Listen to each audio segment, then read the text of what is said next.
Hello students, welcome to Biomentors classes online. Today we are going to discuss the next topic in our chapter alternating current। और आज का जो हम लोग topic start कर रहे हैं वो है आपका एलसी ऑसिलेशन वाला टॉपिक। उसके बाद में हम लोग ट्रांसफॉर्मर पढ़ेंगे और उसके बाद में कुछ न्यूमेरिकल्स डिस्कशन के साथ में ही हमारा ये चैप्टर समाप्त हो जाएगा। So let us start with the very first topic that is LC oscillation. तो आप लोग क्या करेंगे, एक एलसी ऑसिलेशन हेडिंग डालेंगे। एलसी ऑसिलेशन में बेसिकली क्या हो रहा है कि एक इंडक्टर और एक कैपेसिटर, इन दोनों को मैंने आपस में कनेक्ट किया है। इसमें कैपेसिटर को फुल्ली चार्ज करने के पश्चात इंडक्टर से लगाएगा। इस बात को ध्यान रखिए, व्हाट आई एम सेइंग, यहां पर जो कैपेसिटर लगाया गया है उसको पहले फुल्ली चार्ज कर लिया गया है और उसके बाद में उसको एक इंडक्टर से क्या किया गया है, कनेक्ट किया गया है। अब जैसे ही कैपेसिटर को इंडक्टर से कनेक्ट करेंगे तो क्या होगा, लेट्स से कैपेसिटर के पास में चार्ज क्यू है, तो कैपेसिटर को जैसे ही कनेक्ट करेंगे तो कैपेसिटर विल स्टार्ट डिस्चार्जिंग। भाई जैसे ही कैपेसिटर को चार्ज करोगे, कैपेसिटर को चार्ज कब तक कर पाओगे, जब तक आप इसे बैटरी से कनेक्ट करके रखे हो। लेकिन जैसे ही बैटरी को हटा के कोई तो भी एक एलिमेंट, यदि आप सर्किट एलिमेंट कनेक्ट कर दोगे तो what will happen, capacitor will start discharging. और इसमें इस समय यहां पर एक जो छोटा सा इंपॉर्टेंट पॉइंट है वो ये है कि इस समय जो कैपेसिटर के पास में जो एनर्जी होगी that is the electrostatic energy, उसकी वैल्यू कितनी होगी, Q square by two C. If Q is the maximum value of charge and Q square by two C if C is the capacitance, बराबर है। और inductor जो है वो आपका, उसमें तो चार्जिंग डिस्चार्जिंग का कोई प्रोसेस है नहीं, तो इस समय पूरी जो एनर्जी है इस सर्किट की, एलसी सर्किट की, वो है आपके पास में इलेक्ट्रोस्टैटिक एनर्जी और वो है क्यू स्क्वायर अपॉन टू सी। अब जैसे ही मैं क्या करता हूं कि इसको कनेक्शन प्रोवाइड करता हूं, मतलब ये कैपेसिटर जो कि फुल्ली चार्ज है इसको इंडक्टर से कनेक्ट करता हूं, तो यहां पर क्या होने लगेगा, कैपेसिटर विल स्टार्ट डिस्चार्जिंग। अब जब कैपेसिटर डिस्चार्ज होने लगेगा मतलब यहां से कैपेसिटर से चार्जेस बेटा इसमें फ्लो होने लगेंगे। अब यहां पर देखिए यदि कैपेसिटर से चार्जेस इस साइड में फ्लो कर रहे हैं मतलब यहां से एक करंट इसमें फ्लो होने लगेगा। और जब इसमें एक करंट फ्लो होने लगेगा तो बेटा यहां पर क्या आने लगेगा, एक मैग्नेटिक फील्ड आने लगेगा। और यहां पर जो मैग्नेटिक फील्ड आएगा, इस मैग्नेटिक फील्ड के फॉर्म में ये एनर्जी का क्या होगा, स्टोरेज होगा। सो अब यहां पर देखिए थोड़ी देर के लिए, जब ये कैपेसिटर फुल्ली डिस्चार्ज हो चुका होगा, कैपेसिटर क्या हो चुका होगा, फुल्ली डिस्चार्ज हो चुका होगा, तो उस समय कैपेसिटर के पास में कोई चार्ज नहीं है, मतलब इलेक्ट्रोस्टैटिक एनर्जी क्या हो गई, zero. Q square upon two c, तो क्यू जीरो हो गया तो एनर्जी भी क्या हो गई, जीरो हो गई। अब ये एनर्जी आपकी पूरी की पूरी एनर्जी कहां पहुंच गई, इंडक्टर के पास में। और इंडक्टर के पास में जो एनर्जी होती है वो कौन सी होती है, मैग्नेटिक फील्ड के फॉर्म में होती है, तो हाफ एल आई स्क्वायर लिख सकते हो। और आई कहां से आएगा, तो भाई I is due to the flow of charges, clear है। अब क्या होगा, कैपेसिटर फुल्ली डिस्चार्ज हो गया। अब इसमें यहां पर जो इंडक्टर लगाया गया बेसिकली ये क्या है, inductor opposes the flow of, opposes the change in current. तो जब ये करंट के अपोजिशन का, बेसिकली देखो इसमें से चार्जेस फ्लो कर रहे हैं मतलब इस डायरेक्शन से करंट आ रहा है, इस बात को ध्यान से देखिए। मैंने चार्जेज इलेक्ट्रॉन्स को, नेगेटिव चार्जेस मतलब इलेक्ट्रॉनों को नीचे से भेजा था, इसका मतलब ऊपर से क्या गया, मेरा करंट गया। अब ये करंट क्या होगा, इंक्रीज हो रहा होगा, है ना, क्यों, कैपेसिटर डिस्चार्ज हो रहा होगा, यस और नो। या यहां पर आप कह सकते हो कि चार्ज डिक्रीज हो रहा है, हाँ सही बात है, चार्ज डिक्रीज हो रहा है तो जो करंट है वो क्या होगा, minus D Q by D T ले सकता हूं मैं। सो ओवरऑल कहानी क्या है, because of this changing current यहां पर एक मैग्नेटिक फील्ड आ गया, और ये मैग्नेटिक फील्ड क्यों आया, because of this changing current, बराबर है। तो ये इसका अपोज कर रहा होता है, तो जब अपोज कर रहा होता है तो ये क्या करता है, पूरी एनर्जी को अपने पास में स्टोर कर लेता है। और जब इसने पूरी एनर्जी को स्टोर कर लिया उस समय पे आपका कैपेसिटर क्या हो चुका है, फुल्ली डिस्चार्ज हो चुका है। अब क्या होगा कि ये आगे चलेगा, आगे चलेगा मतलब इसके पास में अब जो स्टोर्ड एनर्जी है ये इसको वापस प्रोवाइड करेगा। जब वापस प्रोवाइड करेगा मतलब अब कैपेसिटर की चार्जिंग की प्रोसेस शुरू होगी। और जब कैपेसिटर चार्ज हो रहा होगा तो बेसिकली ये जो मैग्नेटिक फील्ड के फॉर्म में जो एनर्जी स्टोर थी वो वापस से उसको मिल रही है और एज एन इलेक्ट्रोस्टैटिक एनर्जी हो रही है। तो ये साइकिल कंप्लीट हो गया। अब इस सिनारियो को देखिए, पिछली बार आपने ध्यान से देखा होगा प्लस चार्जेस ऊपर थे और माइनस चार्जेस नीचे थे।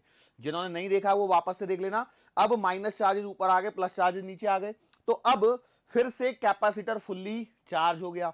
अब कैपेसिटर फुल्ली चार्ज हो गया and it is connected to an inductor, मतलब ये वापस से डिस्चार्ज होना स्टार्ट होगा। डिस्चार्ज होना स्टार्ट होगा मतलब अब चार्जेस, ये नेगेटिव चार्जेस ऊपर से जाएंगे और आपका क्या होने लगेगा, इस साइड से करंट जाएगा।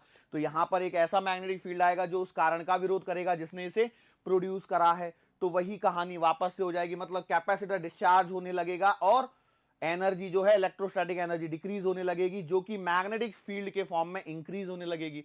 मतलब इलेक्ट्रोस्टैटिक एनर्जी डिक्रीज होगी और मैग्नेटिक एनर्जी इंक्रीज होगी। सो अब वापस से देखिए क्या हो जाएगा, फिर से कैपेसिटर की पोलैरिटी क्या हो गई, चार्जिंग की बदल गई। तो इस प्रकार से यहां पर इस सिस्टम की जो टोटल एनर्जी है, इस प्रकार से यहां पर जो ये सिस्टम की टोटल एनर्जी है वो इलेक्ट्रोस्टैटिक एनर्जी और मैग्नेटिक एनर्जी के फॉर्म में क्या करती रहती है, ऑसिलेट करती रहती है। इसलिए इस सर्किट को, इस प्रोसेस को बोला जाता है एलसी ऑसिलेशन। यस और नो। अब यदि मैं यहां पर छोटी सी बातें करता हूं, थोड़ी सी,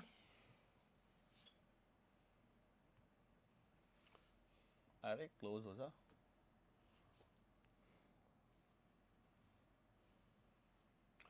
सो यहां पर यदि आपने सर्किट को ध्यान से देखा होगा तो सर्किट किस प्रकार से था कि यहां पर मेरे पास में एक कैपेसिटर था और यहां पर मेरे पास में एक इंडक्टर था, बराबर है।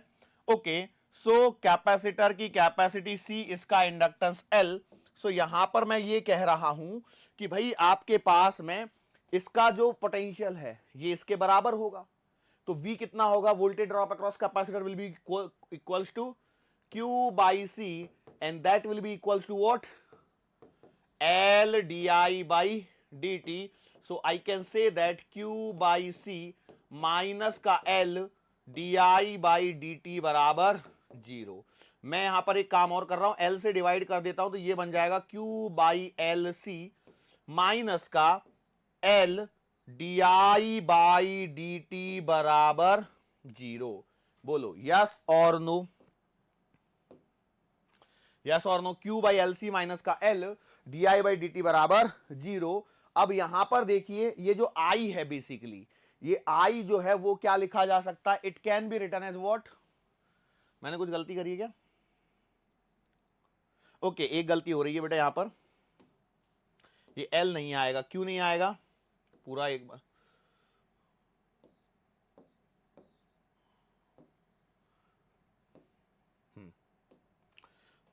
मैंने क्या बोला, L से डिवाइड करो तो ये आएगा Q divided by L C minus का d i by D t बराबर 0। सही है। अब यहां पर हम लोग पॉइंट आउट कर रहे हैं I के बारे में। बेसिकली I के बारे में मैं क्या कह सकता हूं, मैं ये कह सकता हूं कि I will be equals to minus D Q by D T. Yes और no, I equals to minus D Q by D T. ऐसा क्यों हो रहा है, क्योंकि कैपेसिटर का चार्ज जो है वो डिक्रीज हो रहा है। सो इट एम्प्लाइज करंट मेरा इंक्रीज हो रहा है। तो आई की जगह minus D Q by D t यदि मैं लिखता हूं तो I can write 1 upon L C into q minus d by D t of minus D Q by D t बराबर 0। यस और नो। अब देखो ये माइनस माइनस ये प्लस हो जाएगा और ये क्या बन जाएगा, ये कुछ इस प्रकार से आपको बनते हुए नजर आएगा। ये आपको बनते हुए नजर आएगा d two q by D t square plus का 1 upon L C into q बराबर 0, इंटू क्यू बराबर 0। ऐसी कुछ तो भी यहां पर एक इक्वेशन बनते हुए नजर आ रही है।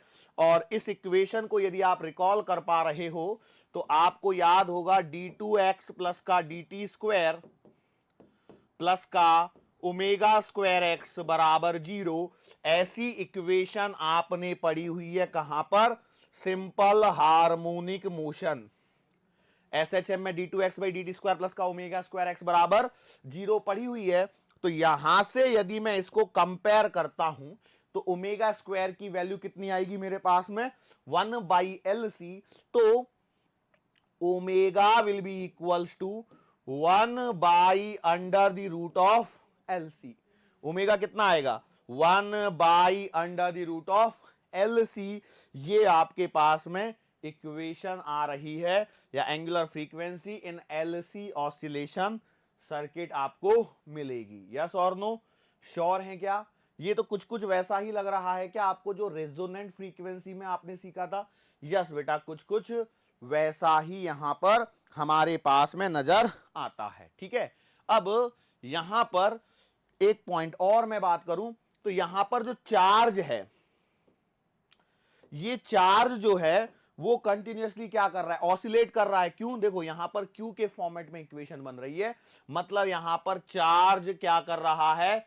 ऑसिलेट कर रहा है। और हम लोग बोलें कि ये जो चार्ज ऑसिलेट कर रहा है मतलब चार्ज इज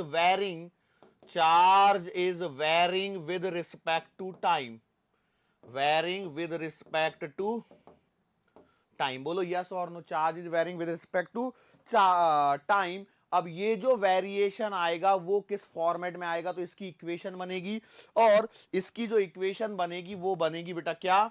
Q बराबर QM cos omega T plus का phi.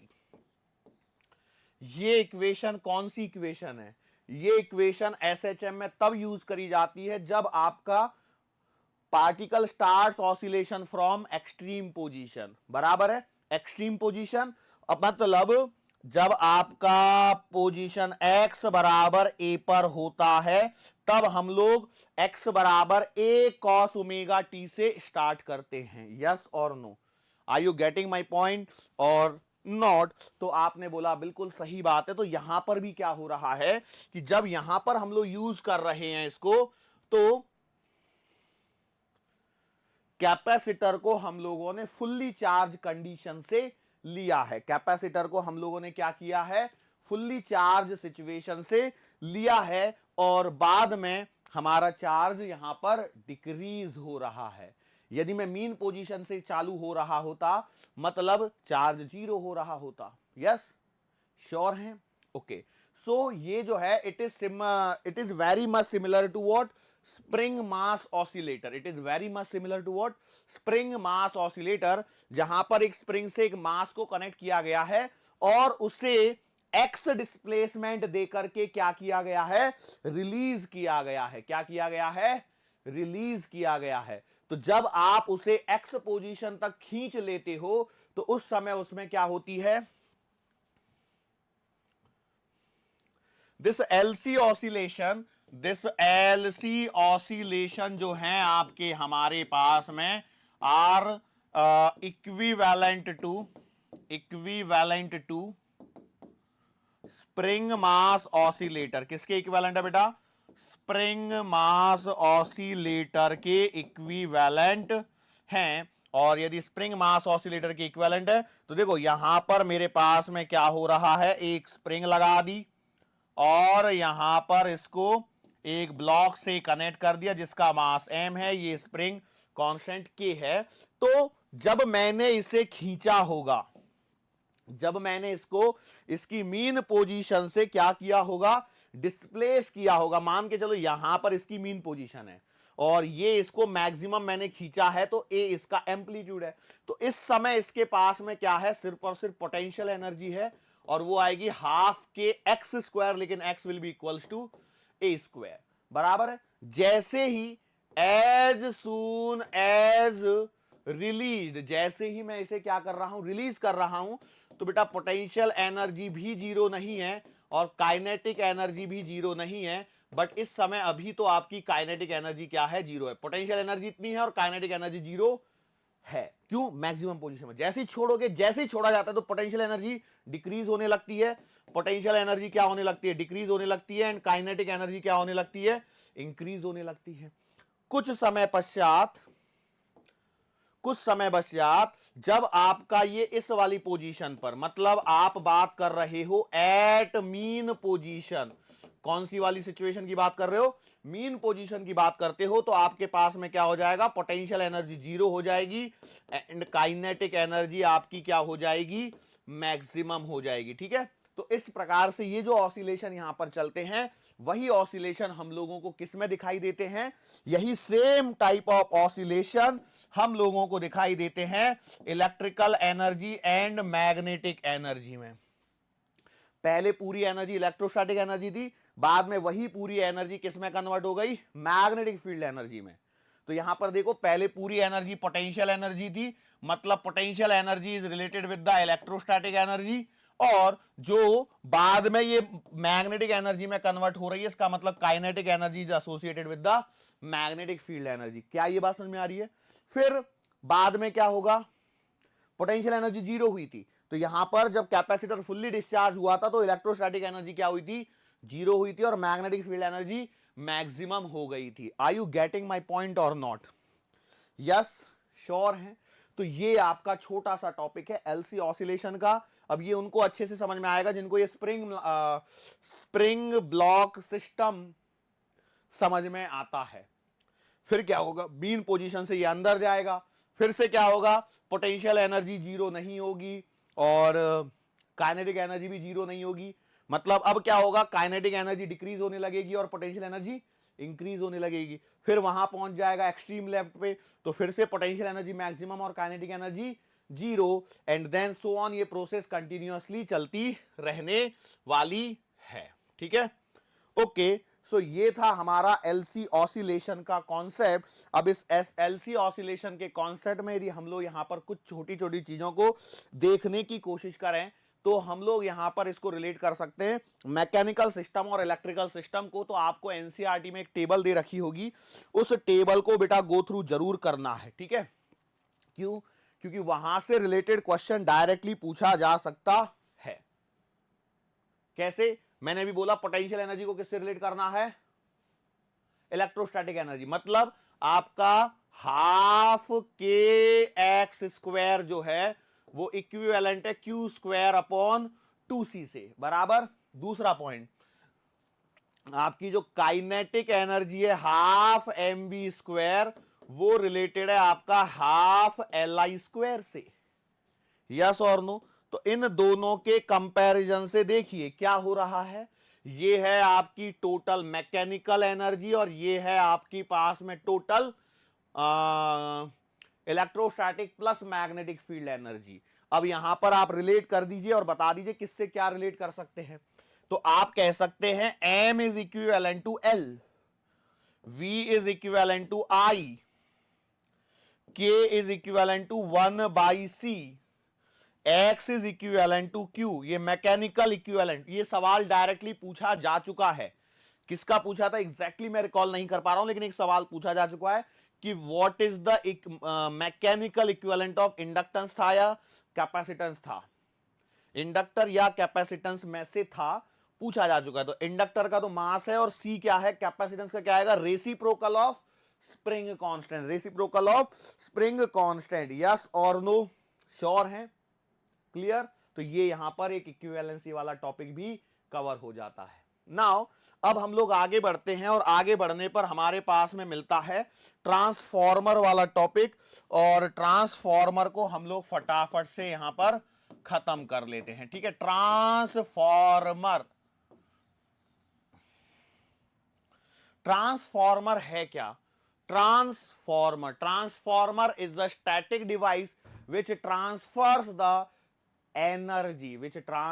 the energy from one AC circuit to another AC circuit। ध्यान सुनना, ट्रांसफॉर्मर क्या बात कर रहे हैं, transformer is the static device which transfers the energy from one AC circuit to another AC circuit। अब जब ये एनर्जी का ट्रांसफॉर्मेशन यहां पर हो रहा होता है तो यहां पर कौन कौन से पॉइंट आपके काम में आते हैं, ट्रांसफॉर्मर किस बेसिस पर काम करता है। तो बेटा ट्रांसफॉर्मर आपका म्यूचुअल इंडक्शन के प्रिंसिपल पर काम करता है। और इसके यदि हम लोग बात करें कंस्ट्रक्शन और वर्किंग वगैरह से रिलेटेड, तो हम लोग क्या कहते हैं कि भैया इसमें क्या होती है कि ये कोर होती हैं, इस कोर के ऊपर में आपके पास में वाइंडिंग करी हुई रहती है। क्या रहती है, वाइंडिंग करी हुई होती है। और जब ऐसा हम लोग करते हैं तो बेटा ये आपकी प्राइमरी साइड बन जाती है। जो कि एक सोर्स से, जो कि अल्टरनेटिंग सोर्स है, उससे कनेक्टेड रहता है, और ये वाली जो साइड है ये आपकी लोड से कनेक्ट होती है, इसे हम लोग सेकेंडरी साइड बोलते हैं। ठीक है, अब हम लोगों को यहां पे कंस्ट्रक्शन वाइज कुछ ज्यादा काम की चीजें नहीं है। अब यहां पर क्या होता है कि जब इसमें से alternating current I of T flow होता है, आई ऑफ टी क्या है, एक करंट है जो कि टाइम के साथ में चेंज हो रहा है, अल्टरनेटिंग करंट। तो बेटा जब ये इसमें से पास होगा तो ये इस फॉर्मेट में होगा, और ये एक आपका इंडक्टर जैसा फॉर्म बना रहा है, मतलब कॉइल जैसी संरचना बन रही है, यहां पर कॉइल जैसा स्ट्रक्चर बन रहा है। अब इस कॉइल जैसे स्ट्रक्चर में से ये क्या हो रहा है, करंट ऐसे गोल गोल घूमते हुए जा रहा है, तो इसके कारण यहां पर क्या हो रहा है, एक मैग्नेटिक फील्ड प्रोड्यूस हो रहा है। क्या आ रहा है, एक मैग्नेटिक फील्ड आ रहा है। ये जो मैग्नेटिक फील्ड है इसके कारण बेटा यहां पर एक मैग्नेटिक फ्लक्स आ रहा है। ये जो मैग्नेटिक फ्लक्स है जो प्राइमरी में आया है, ये प्राइमरी का मैग्नेटिक फ्लक्स आगे चल के सेकेंडरी से लिंक हो रहा है, सेकेंडरी फ्लक्स से क्या हो रहा है, लिंक हो रहा है। अब सिंस यहां पर ये वाला करंट जो कि प्राइमरी में से फ्लो होने वाला करंट कंटिन्यूअसली चेंज हो रहा है, तो इससे एसोसिएटेड मैग्नेटिक फील्ड चेंज होगा। अब ये मैग्नेटिक फील्ड चेंज हो रहा है तो इससे एसोसिएटेड मैग्नेटिक फ्लक्स चेंज होगा। ये मैग्नेटिक फ्लक्स चेंज होगा तो ये मैग्नेटिक फ्लक्स इस सेकेंडरी से क्या है, लिंक है। मतलब ये वाला जो flux, flux passing through secondary will also change. अब इससे यदि पास होने वाला फ्लक्स यदि चेंज होता है तो हम लोग जानते हैं कि किसी कंडक्टर में से, क्लोज कंडक्टर में से यदि पास होने वाला फ्लक्स चेंज होता है तो उस कंडक्टर में क्या होता है, एक ईएमएफ इंड्यूस होता है। क्या होता है, ईएमएफ इंड्यूस होने लगता है। अब यदि आपके पास में कंडक्टर क्लोज है, कंडक्टर क्या है, क्लोज्ड कंडक्टर है, तो बेटा इसमें करंट फ्लो होने लग जाता है। मतलब इस प्रकार से आपका सेकेंडरी साइड में क्या हो गया, करंट फ्लो होने लग गया। जब सेकेंडरी साइड में करंट फ्लो हो रहा है तो यहां पर एक सिंपल सा कॉन्सेप्ट काम में आता है, और वो क्या होता है, वो ये कहता है कि हम लोगों ने यहां पर कुछ अजम्पशन लिए हैं, और वो अजम्पशन ये है कि प्राइमरी जो साइड है उसका रेजिस्टेंस कम है। तो दूसरा अजम्पशन है कि the flux produced in one is totally link with two.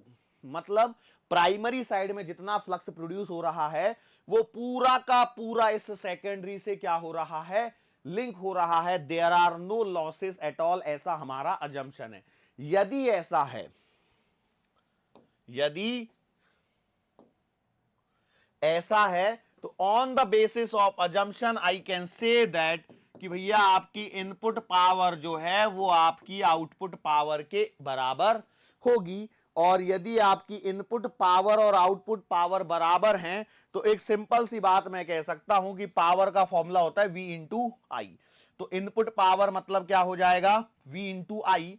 मतलब voltage in primary into current in primary equals to voltage in secondary into current in secondary. So I can say that कि भैया Vp upon Vs will be equals to Is upon Ip। एक तो मेरे पास में ये relation यहां पर आने लगता है। क्या ये वाला रिलेशन सिंपल था या कुछ गड़बड़ी थी? तो आप बोलोगे सर इस वाले रिलेशन में हमें तो कोई प्रॉब्लम नहीं लगती है। अब एक पॉइंट और आता है, और वो पॉइंट आता है रिगार्डिंग द फ्लक्स और ईएमएफ से रिलेटेड। वो क्या है कि यदि मैं बात करता हूं, पिछली स्लाइड में आपने देखा था कि भैया सेकेंडरी में जो ईएमएफ इंड्यूस हुआ था उसे यदि मैं ईएस नाम दे दूं तो this ES will be equals to minus times NS d phi by d. Yes और नो? और जो प्राइमरी से जो फ्लक्स निकला है वो that should be minus NP d phi by D T. Yes और नो? तो आपने बोला बिल्कुल सही बात है। अब यहां पर यदि इन दोनों रिलेशन को मैं ध्यान से देखता हूं तो मैं एक बात कह सकता हूं कि इन दोनों को यदि मैं आपस में डिवाइड कर दूं So then I will get ES upon EP is equals to NS upon NP. Yes or no? अब ये और ये दोनों चीजें अलग अलग हैं। बेसिकली देखो एक बात ध्यान रखना, ये चीजें और ये चीजें अलग है। ये जो है वो इंड्यूस ईएमएफ के लिए है और ये यहां पर प्राइमरी और सेकेंडरी वोल्टेज के लिए है। लेकिन हम लोग आगे चल के यहां पर जो अजम्पशन लिए थे, मेरे अजम्पशन क्या थे? मेरे अजम्पशन क्या थे? मेरा अजम्पशन ये था कि प्राइमरी में प्रोड्यूस पूरा फ्लक्स क्या हो रहा है? Is being associated with the secondary. तो इसका मतलब यह है कि जो सेकेंडरी में ईएमएफ इंड्यूस हो रहा है वो सेकेंडरी के अक्रॉस जो वोल्टेज प्रोड्यूस हो रहा है वो दोनों क्या है? सेम है। मतलब ईएस और वीएस क्या है? सेम है। तो हम लोग यहां पर एक सिंपल सा रिलेशन लिख लेते हैं, ईएस और वीएस को क्या मान के चलते हैं? सेम। एक्चुअली देखो मैं ज्यादा डिटेल में नहीं जा रहा हूं, एक्चुअली ये कॉन्सेप्ट जो है ना कम से कम 1-1.5-2 घंटे चलता है। ये ट्रांसफार्मर का ये कॉन्सेप्ट 1.5-2 घंटे चलता है। लेकिन सिंस इतना कॉन्सेप्ट आपके सिलेबस में नहीं दिया गया है तो हम लोग क्या कर रहे हैं, इसको शॉर्टकट में यहां से सीधा उठा रहे हैं। ठीक है, जितना दिया है उतना मैं आपको कवर करवा रहा हूं। तो ईएस और वीएस क्या है? बराबर है। सिमिलरली ईपी जो है वो वीपी के बराबर है। तो हम लोग कह सकते हैं, हमें एक रिलेशन याद रखना है और वो क्या है कि भैया वीपी अपॉन वीएस बराबर एनपी अपॉन एनएस बराबर आईएस अपॉन आईपी। और इस पूरे फॉर्मूले पर ही आपके सारे यहां पर सवाल दिए हुए होंगे ट्रांसफॉर्मर वाले। क्या ये वाली बात आप लोगों के समझ में यहां पर आ रही है या नहीं आ रही? इसके साथ में ही यहां पर एक पॉइंट और आता है और वो आता है कि यदि हमारे नंबर ऑफ टर्न्स जो हैं, यदि हमारे नंबर ऑफ टर्न्स यदि सेम ना हो तो सिचुएशन बदल जाती है। मतलब क्या है, वो जो कंडीशन लिखी थी ना ईएस बराबर वीएस, वो क्या थी कि यदि नंबर ऑफ टर्न्स सेम है तो सेम है। लेकिन यदि हमारे नंबर ऑफ टर्न्स चेंज हो जाएं तो हम लोग क्या कर सकते हैं? We can change the voltage. मतलब क्या है, यदि आपका एनएस जो है वो ग्रेटर देन एनपी हो जाए तो इस स्थिति में क्या होगा कि ईएमएफ इंड्यूस्ड इन सेकेंडरी, या मैं बोलूं VS will be greater than VP. And यदि एनएस की वैल्यू एनपी से कम हो जाए तो आपका जो वीएस है वो भी क्या होगा? वीपी से छोटा होगा। तो इस बेसिस पर आपके पास में दो टाइप के ट्रांसफॉर्मर होते हैं। एक्चुअली यदि मैं बात करूं तो हमारे पास ट्रांसफॉर्मर 3 टाइप के होते हैं, लेकिन हमारे सिलेबस में 2 ही है तो हमें 2 ही को ही डिस्कस करना है। ठीक है, एक वो ट्रांसफॉर्मर जिसमें वीएस ग्रेटर देन वीपी होता है, मतलब आपका वोल्टेज क्या हो रहा है? इंक्रीज हो रहा है। ऐसे लिखो चलो, VP is less than VS, तो इसका मतलब क्या हो रहा है यहां पर? वोल्टेज इज इंक्रीजिंग, मतलब स्टेप अप ट्रांसफॉर्मर। क्या होता है ये? स्टेप अप ट्रांसफॉर्मर होता है। सिमिलर वे में हमारे पास में एक सिचुएशन जो यहां पर है वो क्या कहती है कि यदि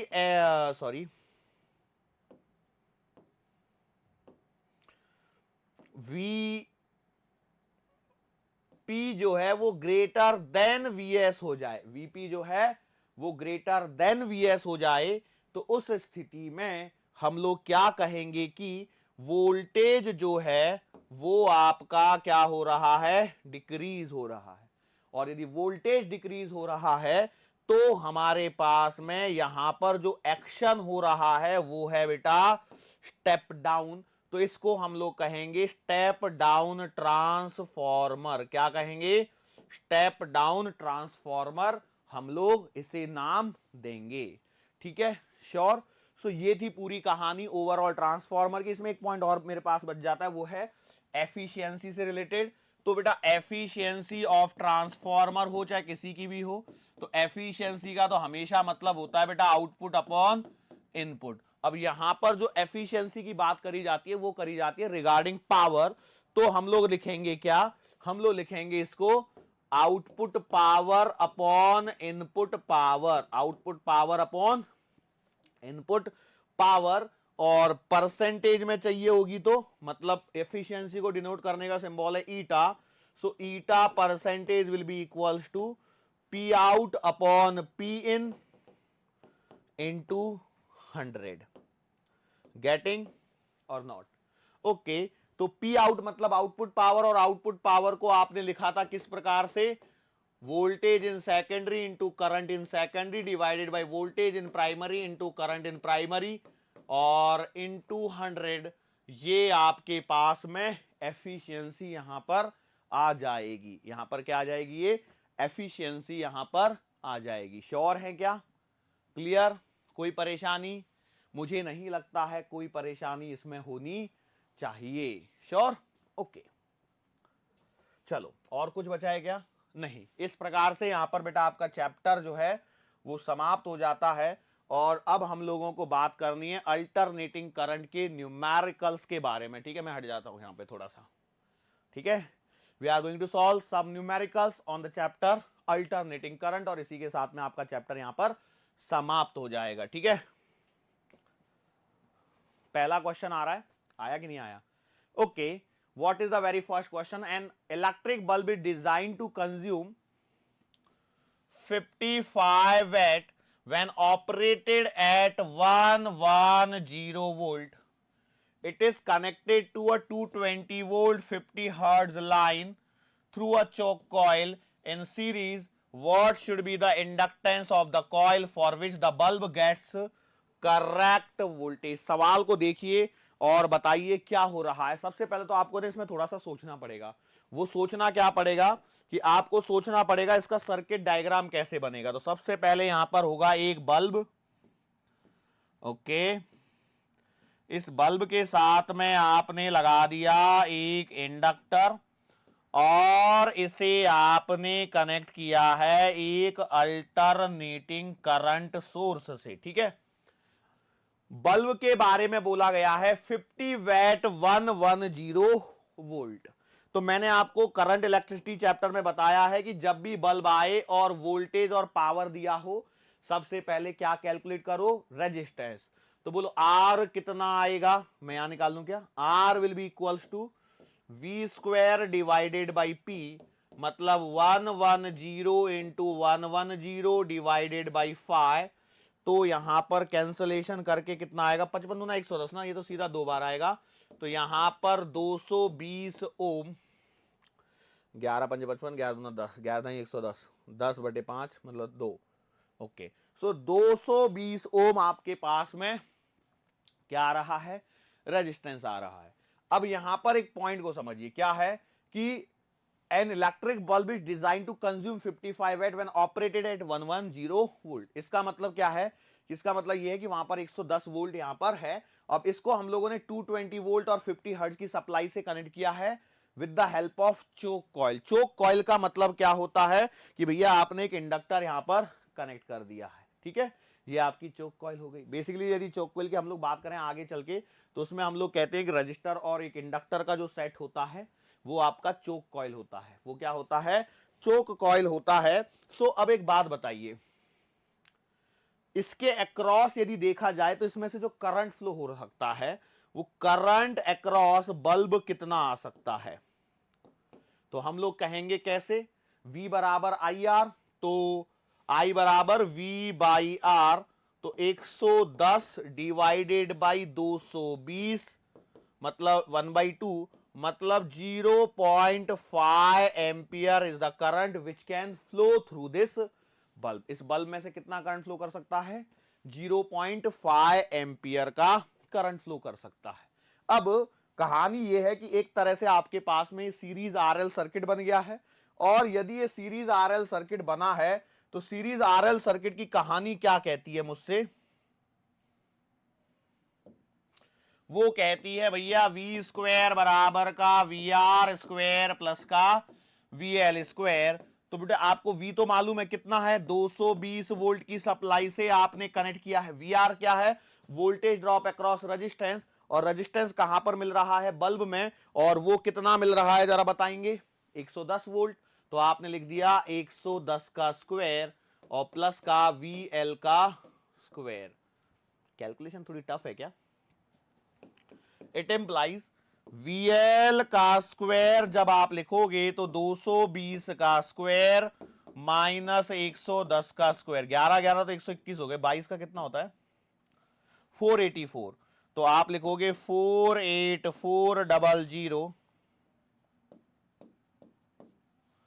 माइनस 11 11 121 और 20 सब्ट्रैक्ट करके देखते हैं यहां पर 484121 3 बचेगा, यहां 6 बचेगा और यहां 3 बचेगा। ऐसा कौन सा नंबर है यार? चलो ठीक है यार, कोई बात नहीं, काफी टेढ़ा सा नंबर आ रहा है यहां पे।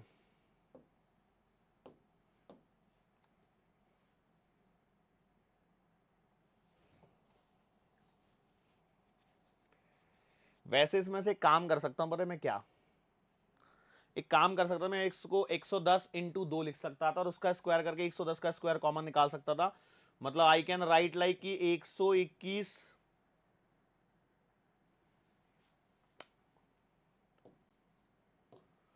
इंटू 3। ठीक है क्या? डेटा अभी तो मेरे पास में यही चल रहा है, इसी डेटा पर मैं थोड़ा सा क्या करता हूं, काम करता हूं। ठीक है, हो गया काम, सिंपल आ गया। तो यहां से मुझे एक बात पता लग गई, क्या कि जो मेरा वोल्टेज ड्रॉप अक्रॉस इंडक्टर आएगा वो आएगा 110√3। यस और नो? अब देखो, वोल्टेज ड्रॉप अक्रॉस इंडक्टर आ गया, यहां से मुझे क्या पता लगेगा, उसका इंडक्टिव रिएक्टेंस। कैसे? VL बराबर का I इंटू XL। तो आप लिखोगे XL बराबर VL अपॉन I, और VL कितना था 110 इंटू √3 डिवाइडेड बाई करंट कितना आया था 0.5 या 1/2। So this is your answer 220√3। It is the answer of inductive reactance. लेकिन आपको उसका क्या चाहिए, इंडक्टेंस चाहिए। तो आगे बढ़ना पड़ेगा आपको थोड़ा सा और। एक्सएल का वैल्यू कितना होता है बेटा 2πfl, और 2πfl से आप यदि सॉल्व करोगे तो आपको मिलेगा कितना, L बराबर एक्सएल कितना है 220 into √3 divided by 2 into 3.14 into F frequency F50 और इनटू क्या कर दिया मैंने, एक्सएल अपॉन 2πf, सही तो किया है हाँ। तो L बराबर आएगा, इसको सॉल्व कर लीजिए और you will get the value of L। कितना आ रहा है जरा देखिए बेटा, सॉल्व करके बताइए L का आंसर कितना आ रहा है। मेरे पास में यहां पर आ रहा है 1.2 हेनरी, सॉल्व करके मेरे पास में रिजल्ट डायरेक्टली अवेलेबल है। सो आई एम गेटिंग 1.2 हेनरी। देखो इसका वैल्यू तो 314 होता है और ये 220 इंटू √3 है, तो थोड़ा सा मल्टीप्लाई करना, you will get the answer approximately near by the 1.2। Okay चलो, अगला एक सवाल आ गया यहां पे। देखिए सवाल कौन सा है, a circuit consisting of a capacitor and an active resistance R equals to 110 ohm connected in series is fed an alternating voltage with amplitude V naught बराबर 110 वोल्ट। सवाल को ध्यान से पढ़ना, यदि सवाल को ध्यान से नहीं पढ़ा तो सब गड़बड़ी हो जाएगी। तो देखो यहां पर as per the language of the question, हमारे पास में एक सर्किट के अंदर में एक कैपेसिटर है और एक रेजिस्टेंस है और उन्हें मैंने सीरीज में लगाया है। तो जनरली मेरा लगाने का तरीका होता है RC सीरीज सर्किट। अब देखो यहां पर मैं पर्टिकुलरली जानता हूं कि सारे सवाल AC अल्टरनेटिंग करंट के, क्योंकि मैंने हेडिंग वही दे रखी है। ओके, तो इसकी वैल्यू है बेटा 110 ओम और कैपेसिटेंस नहीं दिया गया, ठीक है। एम्पलीट्यूड दिया गया है वोल्टेज का बेटा 110 वोल्ट, ये है आपका वी नॉट। ध्यान रखना, V naught is given to you. In the case the amplitude of current is equals to I naught. Current आपको यहां पर आई नॉट दिया गया है 0.50। Find the phase difference between the current and the voltage fed. Okay चलो बेटा, याद करो कैसे करना है इस सवाल को फटाफट से। सर ये तो हमें नहीं मालूम। क्यों नहीं मालूम? देखो मैंने जो फॉर्मूले करवाए थे, जो 14 पॉइंट बताए थे, कहां पर हमने 14 पॉइंट पढ़े हुए हैं, कहां पर कहां पर कहां पर, याद करो। हमने पढ़े थे RLC सीरीज सर्किट के लिए, करे थे या नहीं करे थे? तो आपने बोला बिल्कुल सही है। चलो तो वहीं से हमें करना है। तो ये देखो सबसे पहली बात तो है कि V नॉट से आपको मिलेगा VRMS और वो कितना होता है V naught upon root two, मतलब 110 डिवाइडेड बाई रूट। सही है। आई नॉट से आपको डायरेक्टली मिल रहा है IRMS और ये मिलेगा 0.50 डिवाइडेड बाई रूट टू। और VRMS और IRMS की मदद से मैं क्या निकाल सकता हूं, फटाफट बता दो। Z वो आएगा आपका VRMS अपॉन IRMS, यस और नो। VRMS अपॉन IRMS, तो इन दोनों को डिवाइड करोगे तो रूट टू से रूट टू वैसे ही कट जाएगा। ठीक है, कई लोग सोच रहे होंगे, हालांकि देखो मैं डायरेक्टली कर सकता था, लेकिन सिंस मैंने वो 14 स्टेप्स में आपको बताई हुई चीजें हैं तो उसी के बेसिस पर कर रहा हूं। अदरवाइज मुझे भी मालूम है डायरेक्टली, मतलब वी नॉट अपॉन IM को भी आप जेड ले सकते हो, या V naught upon I naught को डायरेक्ट जेड ले सकते हो। चलो तो यहां से देखो तो कितना मिलेगा बेटा, तो जेड की वैल्यू आपको जो मिल रही है वो मिल रही है 110 डिवाइडेड बाई 0.5। तो यहां पर थोड़ा सा सॉल्व करने के लिए क्या करो, पॉइंट हटाओगे, जीरो बढ़ाओगे, 5 से काटोगे तो Z बराबर आएगा 5 दूना 10, 5 दूना 10, 220 ओम। जेड मिल गया। जेड से आपको क्या मिल सकता है जरा रिकॉल करिए, ये RC सर्किट है तो आप लिख सकते हो जेड स्क्वायर बराबर आर स्क्वायर प्लस XC का स्क्वायर। तो यहां पर आ रहा है 220 का स्क्वायर बराबर 110 का स्क्वायर प्लस का XC का स्क्वायर। तो यहां से आप लिख सकते हो XC का स्क्वायर बराबर 110 का स्क्वायर इंटू 2 का स्क्वायर, मतलब 4 में से 1 गया तो 3, वही डेटा है प्रीवियस वाला। तो इट इंप्लाइज XC की जो वैल्यू आएगी वो 110√3 आ गई। अब आपको क्या चाहिए बेटा, फेज डिफरेंस। फटाफट से याद करो फेज डिफरेंस। मैंने बोला था फाई बराबर tan इनवर्स XL माइनस का XC अपॉन R। जो नहीं है उसको मत लिखिए।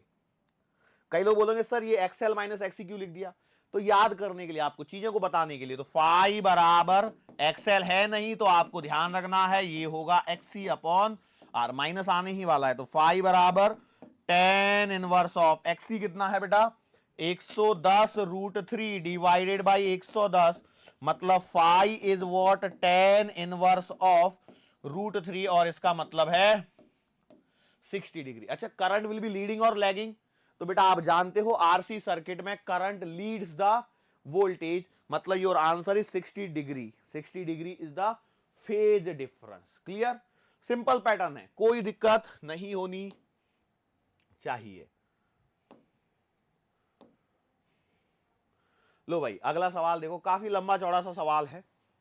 जब तक आप सवाल को पढ़ोगे नहीं और उसका डायग्राम बनाने की कोशिश नहीं करोगे तो आपको सवाल डिफिकल्ट लग सकते हैं। क्या सवाल है, a register R, an inductance L and a capacitor, अच्छा दो बार लिखे, C are all connected in series with an supply. Okay, यहां डेटा तो दिख नहीं रहा है। The resistance of R is 16 ohm and for the given frequency the inductive reactance of L is 24 ohm and the capacitive reactance of C is 12 ohm. ठीक है, if the current in the circuit is 5 ampere. ठीक है, अब देखो ये data जो दिया है उसको हम लोग लिखना चालू करते हैं। आपको दिया गया है कितना बेटा, R बराबर 16 ओम, फिर दिया गया है XL। देखो ध्यान से देखो क्या बोला गया है, किधर गया ये, आपको दिया गया है for the given frequency the inductive reactance of L. Inductive reactance of L का मतलब है एक्सएल, कितना है 24, and capacitive reactance of C is 12 ohm. Okay, तो आपके पास में एक्सएल है 24 ओम और एक्ससी है बेटा 12 ओम, और बोला गया है सर्किट में जो करंट है वो है 5 एम्पियर। इसका डेफिनेट मतलब है वो आरएमएस करंट ही है, क्योंकि जो वैल्यूज गिवन होती हैं वो आरएमएस होती हैं अनलेस एंड अनटिल मेंशन। ठीक है, अब क्या करें, यहां से एक बात बताओ, क्या मैं सबसे सिंपल काम Z निकाल सकता हूं, तो आप बोलोगे यस, और Z बराबर आएगा R का square plus XL minus XC का होल स्क्वायर। बोलो yes. So you will be writing under the root of R कितना था 16, 16 का स्क्वायर प्लस का 24 माइनस 12 का स्क्वायर बराबर 16। अब देखो, या तो आपको 16 का रूट पता हो और नहीं पता है तो फिर तो दिक्कत हो ही जाएगी। ठीक है, 12 का तो 144, 16 का 256, 256 144 250, 400 आ रहा है क्या ये? हाँ फिर सही है, ऐसा ही डेटा होना चाहिए। तो 256 प्लस का 144, 2 3 1 4, मतलब Z का आंसर आपको मिल रहा है 20 ओम। ठीक है, चलो ये काम हो गया। क्या ये सवाल में मुझसे पूछा है तो उसको जाके चेक करो बेटा, क्या पूछा है आपसे सवाल में।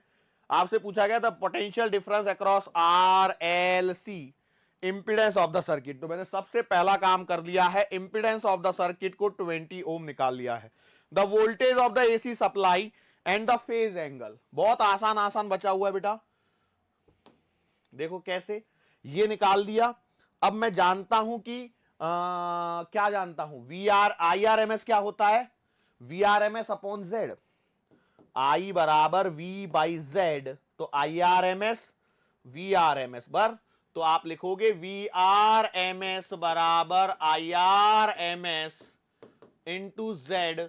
तो बेटा ये आएगा आपके पास में कितना, आई आर एम एस कितना है 5 ampere into Z Z Z Z Z है 20। तो बेटा आपके पास में आंसर आएगा 100 वोल्ट। ये क्या है, सप्लाई वोल्टेज है 100 वोल्ट की। बोलो यस और नो। तो आपको यहां पर एक और आंसर मिल गया है 100 वोल्ट का। द फेज एंगल,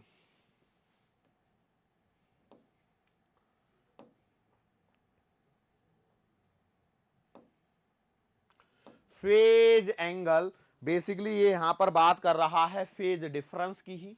तो आप लिखोगे फाई बराबर tan inverse X L minus X C upon R. तो आपको मिलेगा फाई बराबर टेन इनवर्स, एक्सएल कितना था 24, एक्सी कितना था 12, आर कितना था 16। तो मेरे पास में जो आंसर आएगा वो आएगा बेटा कितना, 10 इनवर्स 24 में से 12 गए 12 डिवाइडेड बाई 16। तो ये आ रहा है 4 3 12 4 का 16। तो फाई बराबर 10 इनवर्स 3/4। इसका मतलब ये है फाई की वैल्यू आ रही है 37 डिग्री। यस और नो, आपने बोला बिल्कुल सही बात होनी चाहिए। अगला क्या है, देखो फेज एंगल आपको मिल चुका है 37 डिग्री। यस और no, potential difference across R L और सी बच गया। चलो कोई बात नहीं, इसको भी निकाल लेते हैं। आई कितना है 5। अरे ये तो बहुत सिंपल था, कैसे, देखो वी आर को लिखना होगा आई इंटू आर। आई है 5 और आर है आपका 16, 16 पंजे 80, 80 वोल्ट। बोलो कितना आसान था। अगला क्या है बेटा, वी एल, वी एल को आप लिखोगे आई इंटू एक्सएल, तो 5 इंटू 24। तो बेटा ये आएगा आपका 120 वोल्ट। और VC जो आएगा वो आएगा बेटा I इंटू एक्स सी, तो 5 इंटू 12 मतलब 60 वोल्ट। खत्म, 80 वोल्ट 120 वोल्ट 60 वोल्ट, बशर्ते आपके वो 14 स्टेप्स क्लियर हैं, एक के बाद एक। बस पुट करना होता है, कुछ आगे या कुछ पीछे, कुछ आगे या कुछ पीछे, इससे ज्यादा कोई डिफरेंस इन सवालों में नहीं आता है। इस बात को ध्यान रखें, गौर फरमाएं। लो भाई एक और सवाल आ गया यहां पे, देखो क्या सवाल है। In a series LCR circuit with an AC source R is equals to 300, C is equals to 20 microfarad, L equals to 1 henry, V naught is equals to 50√2 volt, frequency equals to 50 by pi hertz, find RMS current in the circuit, RMS voltage across the element. तो भैया यहां पर देखो, सबसे पहले एक circuit बनाने की कोशिश करते हैं। तो बेटा एक है आर, एक है एल और एक है सी। इसको हम लोगों ने कनेक्ट किया है अल्टरनेटिंग सप्लाई से। आर की वैल्यू दे रखी है उन्होंने 300 ओम, एल की वैल्यू दे रखी है 1 हेनरी, सी की वैल्यू दे रखी है 20 माइक्रोफैरड, वी नॉट दिया गया है। देखो ध्यान रखना बेटा, वी नॉट दिया गया है 50√2।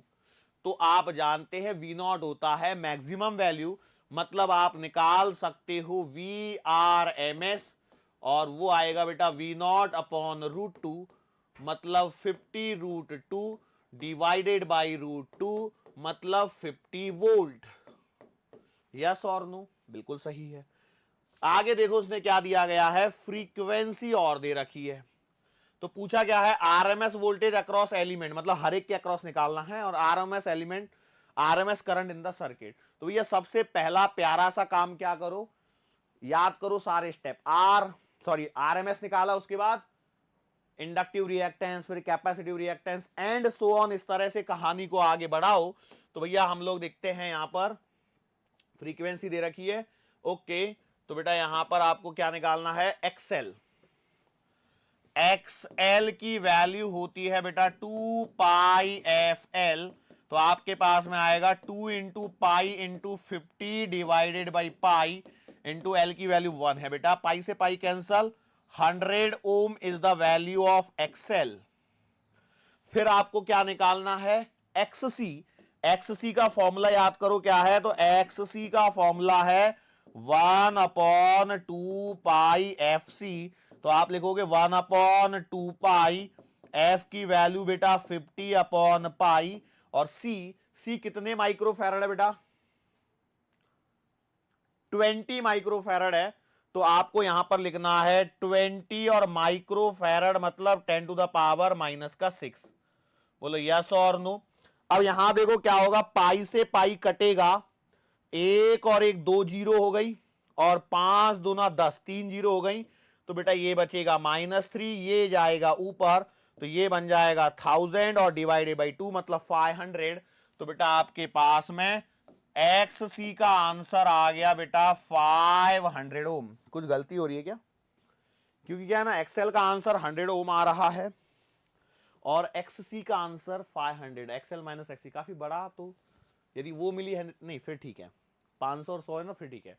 तो अब आपको क्या चाहिए बेटा इसके बाद में, Z। देखो एक एक स्टेप देखो, वही सीक्वेंस चल रहा है मेरा, कोई अलग नहीं है, आर स्क्वायर प्लस का एक्सएल माइनस एक्सी का होल स्क्वायर, वही सीक्वेंस है सब।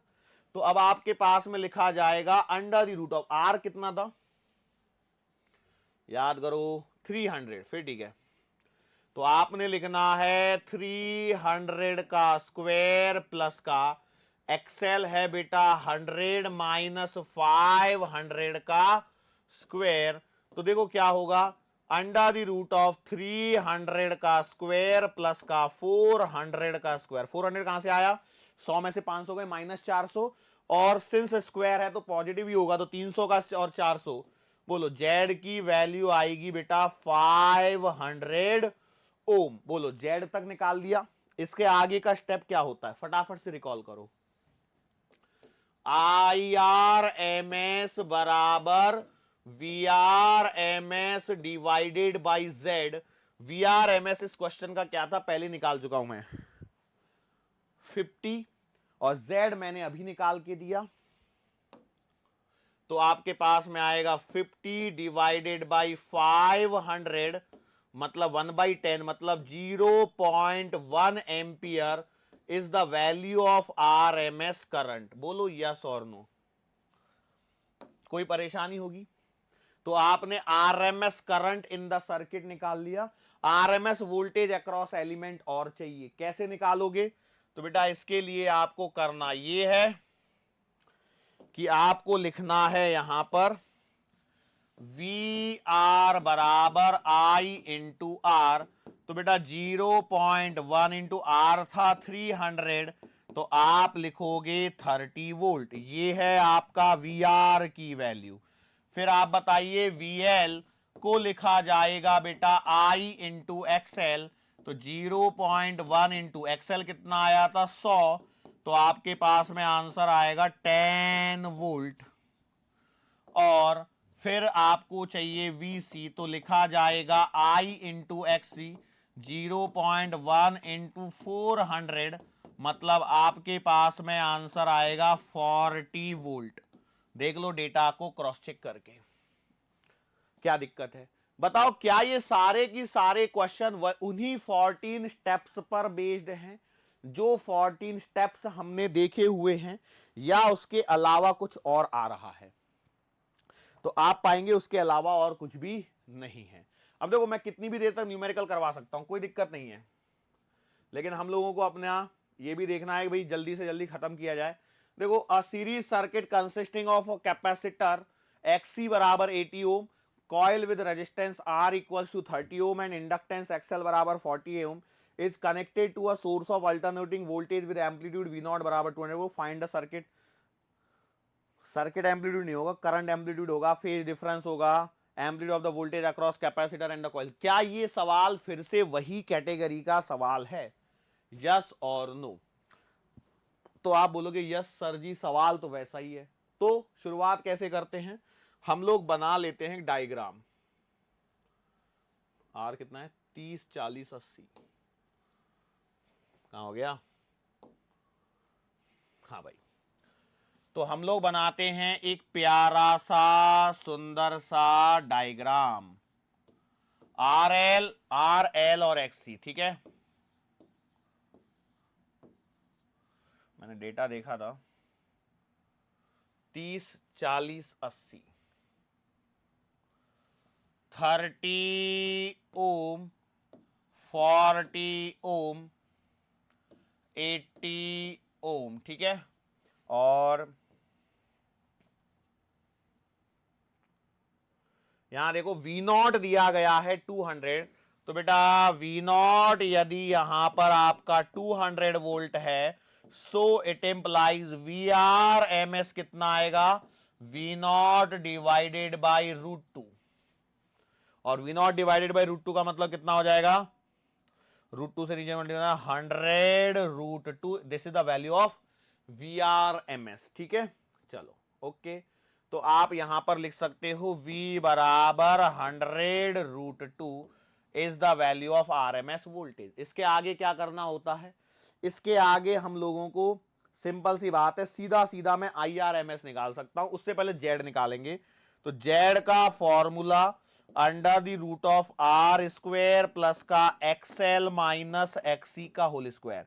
जितने ज्यादा न्यूमेरिकल सॉल्व करोगे उतनी प्रैक्टिस होगी। ये आएगा बेटा 30 का स्क्वायर प्लस का 40 माइनस 80 का स्क्वायर। सॉल्व कर लेना बेटा, जेड का आंसर यू विल गेट 50 ओम। क्यों? देखो 30 40 में से 80 गए 40, 40 का स्क्वायर मतलब 30 स्क्वायर प्लस 40 स्क्वायर, तो 50 स्क्वायर, तो 50 ओम, ठीक है। आगे बोलो क्या कर सकते हैं, आगे आप यहां पर कैलकुलेट कर सकते हैं IRMS, और वो आएगा बेटा कितना, VRMS अपॉन Z, मतलब 100 √2 divided by 50, so you are getting IRMS as 2 √2।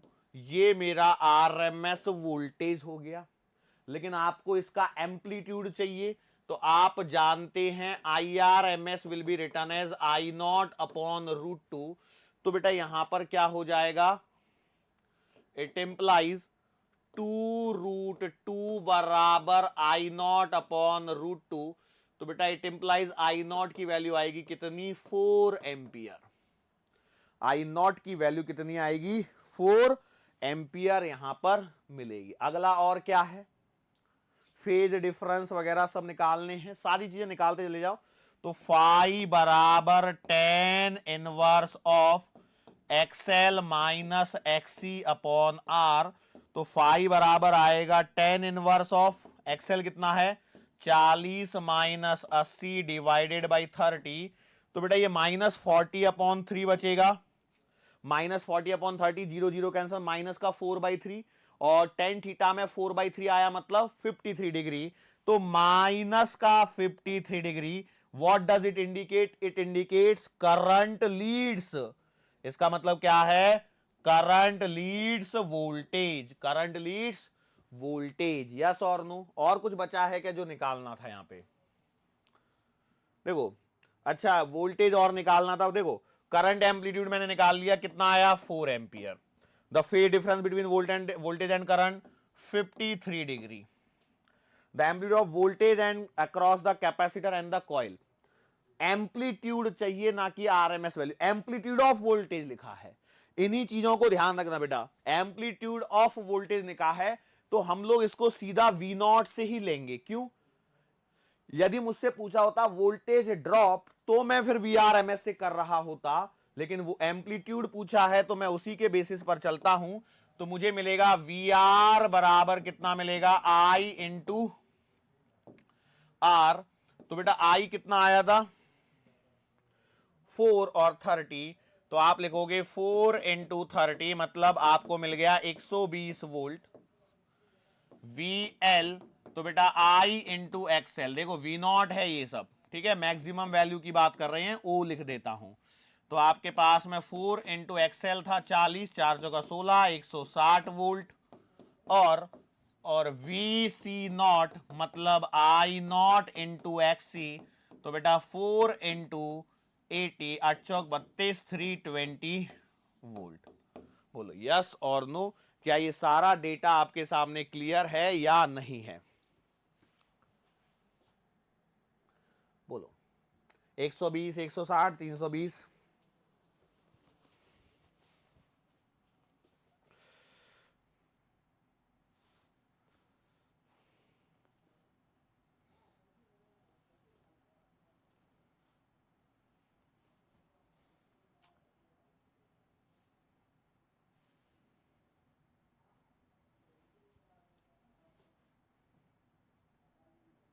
ठीक है,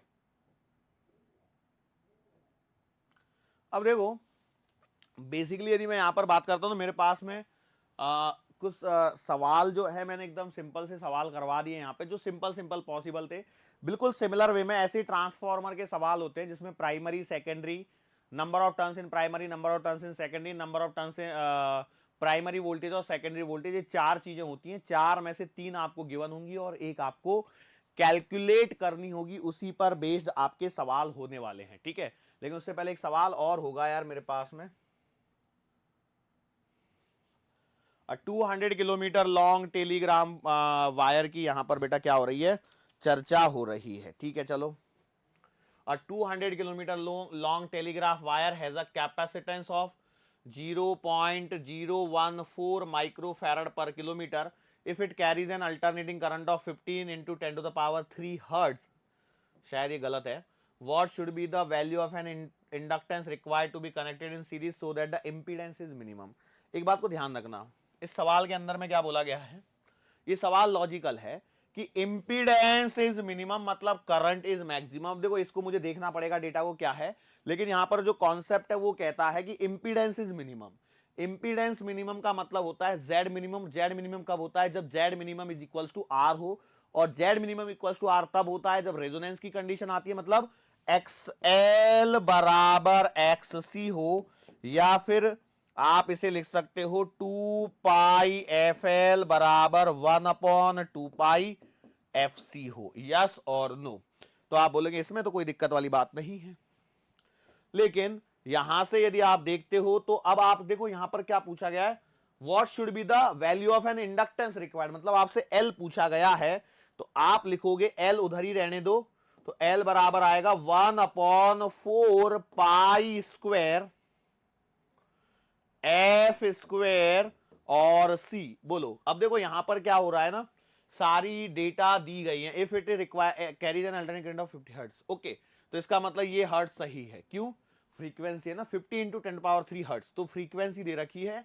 और यहां पर देखो कैपेसिटेंस कैसे निकालोगे, 200 किलोमीटर, और ये है 0.14 माइक्रोफैरड पर किलोमीटर, मतलब C की वैल्यू आएगी 0.14 इंटू 10⁻⁻6 इंटू 200 किलोमीटर, तो 2 जीरो खड़ा 14 28 28 इंटू 10⁻⁻6। ठीक है, यस और नो? देख लो मैंने सही किया ना, 200 किलोमीटर है और 0.14 माइक्रोफैरड पर किलोमीटर है, तो आप 0.14 इंटू 10⁻⁻6 इंटू 200 किलोमीटर, तो इसको यहां पर लगा दिया, फ्रीक्वेंसी की वैल्यू दे रखी, सारी वैल्यू दे रखी, सॉल्व कीजिए and you will get the value of L. Clear? इसको मैं सॉल्व नहीं कर रहा हूं, मैं एक इंपॉर्टेंट बात कर रहा हूं, वो है ट्रांसफॉर्मर के क्वेश्चन। किसकी बात कर रहा हूं? ट्रांसफॉर्मर के क्वेश्चन कैसे होते हैं। एक बात को समझ लीजिए, सवाल ऐसा ही गिवन होगा, बिल्कुल सिमिलरली बोलेगा कि क्वेश्चन ऐसे बोलेगा, देखो क्या, voltage of primary is 200 volt, number of turns in primary is 1000, number of turns in secondary is 200, find the voltage in secondary. ये सवालों का लेवल होता है ट्रांसफॉर्मर का। अब इसमें से कोई एक डेटा गायब करता है, 4 में से 3 दे देता है, तो क्या करेंगे? हम जानते हैं सॉल्यूशन कैसे करेंगे, बताओ इसका। तो हम लोग लिखेंगे वीपी अपॉन वीएस बराबर एनपी अपॉन एनएस। तो बेटा यहां पर आपको वीपी दे रखा है 220 डिवाइडेड बाई वीएस बराबर एनपी आपको दे रखा है 1000 और एनएस आपको दे रखा है 200। मतलब ये है बेसिकली आपका एक स्टेप डाउन ट्रांसफॉर्मर। क्या है क्या? तो देखेंगे और पता लगाएंगे। 200 से काटोगे 5 बार तो वीएस का आंसर आएगा 220 डिवाइडेड बाई 5, मतलब 5 4 जा 20 और 5 4 जा 20, 44 वोल्ट।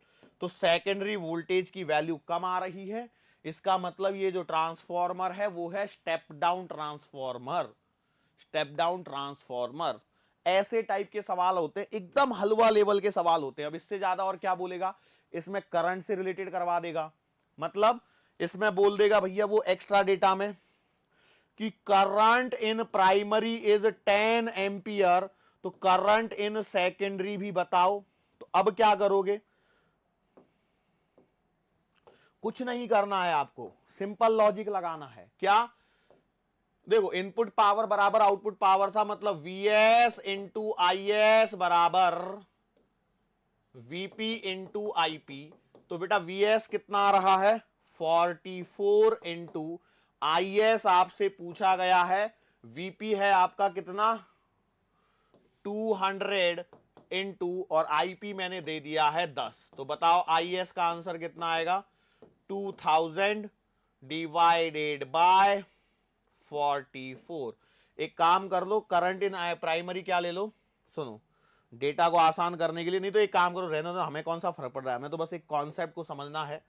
तो आप क्या करोगे, 4 से काटोगे 11 और ये कटेगा 500। तो बेटा 500 डिवाइडेड बाई 11, 11 चौक 44, 6 0, 11 पंजे 55, तो 45 एम्पियर के आसपास ये आपका करंट आ जाएगा। काफी ज्यादा करंट आ रहा है, कोई दिक्कत नहीं। अब वो डेटा एग्जामिनर आपको अच्छे से सेट करके देगा ताकि आप प्रॉपरली सॉल्व कर पाओ, ठीक है।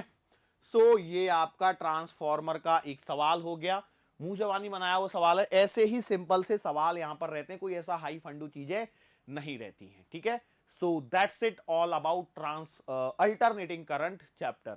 और यहां पर हमारा अल्टरनेटिंग करंट चैप्टर क्या होता है, समाप्त होता है, ठीक है। सो एक और चैप्टर क्लास 12 पोर्शन में समाप्त होता है। अल्टरनेटिंग करंट के बाद में हम लोग यहां पर पढ़ते हैं इलेक्ट्रोमैग्नेटिक वेव, जो कि आपका एक थियोरेटिकल चैप्टर है। आधे से ज्यादा हिस्सा थियरी है, जिसमें आपको प्रॉपर्टीज याद करनी है।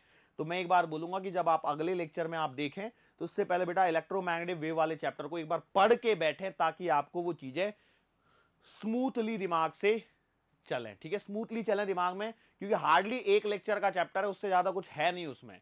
आप बुकलेट को लेके बैठे, बुकलेट को पढ़ें, और उसमें बुकलेट के साथ में आपको डेटा रहेगा, उसमें बहुत सारा, वो वही देखना है, उसमें कुछ है नहीं। बस एक छोटा सा टॉपिक होता है डिस्प्लेसमेंट करना, उसको यदि समझ लिया उसके बाद में क्या है, उसके बाद में तो कथा चलनी है, बिल्कुल सिंपल सिंपल सी बात है। स्टोरी की तरह बताऊंगा कि हाँ भाई ये एक्स रेज इनकी प्रॉपर्टी, ये बीटा रेज की प्रॉपर्टी, ये गामा रेज की प्रॉपर्टी, ये अल्ट्रासोनिक रेज की प्रॉपर्टी, इनकी प्रॉपर्टीज है और कुछ भी नहीं है, ठीक है। श्योर। सो बेटा अपने आज के इस सेशन को हम लोग यहां पर समाप्त करते हैं। मुलाकात फिर से होगी आने वाले अगले लेक्चर के दरमियान। सो तब तक के लिए